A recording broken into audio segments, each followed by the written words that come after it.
గౌతమ్ రౌడీలని చితకబాది అహల్యకి ప్రేమగా గిఫ్ట్ ఇవ్వడానికి తీసుకున్న బంగారు గాజులని తీసుకొని సీమంతం వేడుకల్లోకి రాగానే అక్కడున్న గందరగోళాన్ని చూసి కన్ఫ్యూజ్ అవుతూ టెన్షన్ పడుతూ ఉంటాడు. ఏమైంది అని ఎవరిని అడిగినా కూడా ఎవరు సమాధానం ఇవ్వకపోయేసరికి గౌతమ్ టెన్షన్ పడుతూ చుట్టూ వెతుకుతూ ఉంటాడు.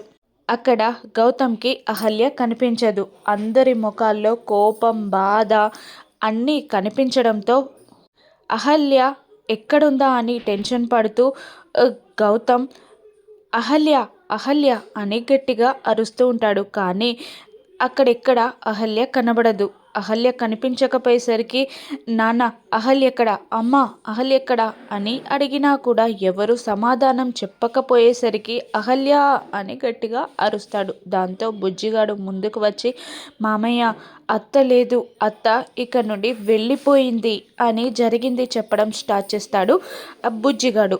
దాంతో గౌతమ్ షాక్ అవుతాడు. భానుమతి అహల్యని ఫంక్షన్లో ఎలా అవమానించిందో చెప్తూ ఉంటాడు బుజ్జిగాడు. ఏంటే, ఎవడికో పుట్టిన బిడ్డని మా ఇంటికి వారసుని చెయ్యాలి అనుకున్నావా అని అంటూ అహల్య మెడపట్టి బయటికి గెంటేయడం చెప్తూ ఉంటాడు బుజ్జిగాడు. ఇక్కడ అందరూ అత్తని కొట్టి తిట్టి అవమానించి ఇంటి నుండి గెంటేశారు మామయ్య అని బుజ్జిగాడు చెప్పగానే తన గుండె పగిలినట్టు ఫీల్ అవుతూ ఉంటాడు గౌతమ్.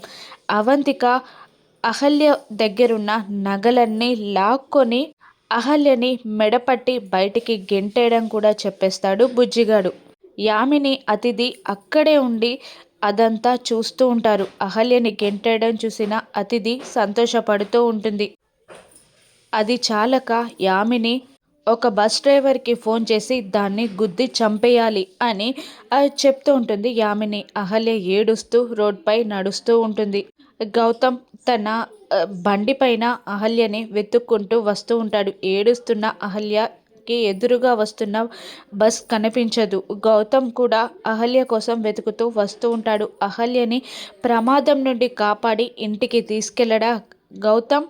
ఇంట్లో వాళ్ళకి ఏం సమాధానం చెప్తాడు? నిజాలన్నీ బయటపడనున్నాయా? రానున్న ఎపిసోడ్స్లో చూద్దాం. Thank you for watching.